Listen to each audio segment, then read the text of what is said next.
ফরজ গোসল না করে সেহরি খাওয়া যাবে কিনা? মনে করেন রাতের বেলা স্বামী স্ত্রী একত্রে সময় কাটিয়েছেন, এখন ফরজ গোসল করতে লজ্জা লাগে, শরম লাগে, কারণ ফ্যামিলির অন্যান্য মেম্বাররা দেখে ফেললে একটু লজ্জাবোধ হয় অনেক সময়। সেক্ষেত্রে এমত অবস্থায় সেহরি খাওয়া যাবে কিনা ফরজ গোসল না করে? এই প্রশ্নটা আমাদের কাছে অনেকেই করেছেন। খুব সাবধান, ইসলামের এই বিষয়গুলো এত বেশি সাবধান থাকতে হবে আপনাকে। যদি আপনি একটি ভুল করেন, এই মারাত্মক ভুলের কারণে আপনার 30টি দিনের রোজাই ধ্বংস হয়ে যেতে পারে। এই জন্য আল্লাহর হাবিব সাল্লাল্লাহু আলাইহি ওয়াসাল্লাম বলছেন, ইসলামের যেই কোনো আমল করার আগে অবশ্যই তার ব্যাপারে সম্পূর্ণভাবে তোমাকে জানতে হবে, তারপরে তুমি অল্প আমল করবা। আখলিস দীনাকা ইয়াকফিকাল আমালুল কলিল, আমল অল্প হবে কিন্তু সেটা যদি সঠিকভাবে হয়, সহিভাবে হয়, তাহলে আল্লাহ তাআলা সেটাকে কবুল আর মঞ্জুর করে নেবেন। এই জন্য এই মারাত্মক ভুলগুলো যদি আপনি করেন তাহলে আপনার রোজায় সমস্যা হয়ে যেতে পারে।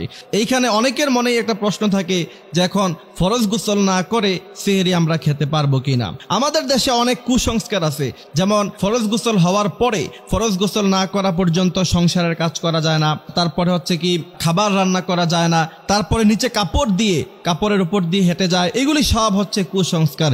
ইসলামে এই সমস্ত কোনো বিধান নাই। তাহলে আসেন, আল্লাহর হাবিব সাল্লাল্লাহু আলাইহি ওয়াসাল্লাম বলছেন, তোমাদের যখন ফরজ গোসল হয় তোমরা খুব বেশি বিলম্ব করো না।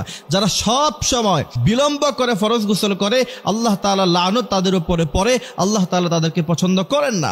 এই জন্য ফরজ গোসলের নিয়ম হচ্ছে স্বামী স্ত্রী যখনই আপনারা একত্রে থাকবেন তখনই ফরজ গোসল সাথে সাথে করে নেওয়া, এটা উত্তম। কিন্তু যদি না করেন, অবশ্যই আপনারা ঘুম থেকে ওঠার পরে সাথে সাথে ফরজ গোসল করে নেবেন। কিন্তু কোনো কারণে যদি আপনি ফরজ গোসল করতে পারেন নাই, সেহরি খাওয়ার সময় চলে যাচ্ছে, অথবা আপনি সেহরি খেয়ে ফেলেছেন, আব্দুল্লাহ বিন বাজ রাহিমাহুল্লাহ তাআলা বলেছেন আপনার রোজা হয়ে যাবে, রোজাতে কোনো সমস্যা হবে না।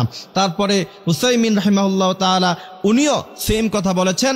বড় বড় ইসলামিক স্কলাররা সবাই এই ব্যাপারে একমত, ফরজ গোসল না করেও সেহরি খাওয়া যাবে, এতে কোনো ধরনের কোনো সমস্যা নাই, রোজারও কোনো সমস্যা হবে না। কিন্তু অবশ্যই সেহরি খাওয়ার পরে সাথে সাথে ফরজ গোসল করে তারপরে ফজরের সালাত আদায় করতে হবে।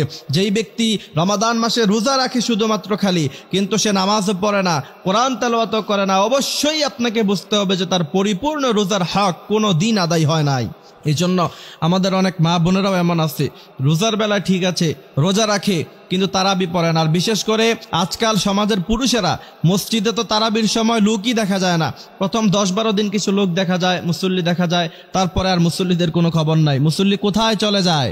এরপরে দিন যত গড়িয়ে যেতে থাকে, দিন যত শেষের দিকে যেতে থাকে রমাদানের, তত বেশি মানুষ অবহেলা শুরু করে দেয়। নো, আল্লাহর হাবিব সাল্লাল্লাহু আলাইহি ওয়াসাল্লাম বলেছেন, ওই ব্যক্তি ধ্বংস হয়ে যাক যেই ব্যক্তি রমাদান মাস পেল কিন্তু তার জীবনের সব গুনাহগুলি মাফ করতে পারলো না। এই জন্য রমাদান মাসে রোজা আমরা যেমন রাখবো, ঠিক ওইভাবে আমরা 5 ওয়াক্ত সালাত আদায় করব, তারাবির সালাত আদায় করব, 8 রাকাত 20 রাকাত নিয়ে দ্বন্দ্ব না করে দীর্ঘ সময় ধীর স্থির ভাবে আস্তে আস্তে আমরা সালাতগুলি আদায় করব। আল্লাহ তাআলা আমাদেরকে এই কথাগুলি বোঝার তৌফিক দান করুক। আমিন।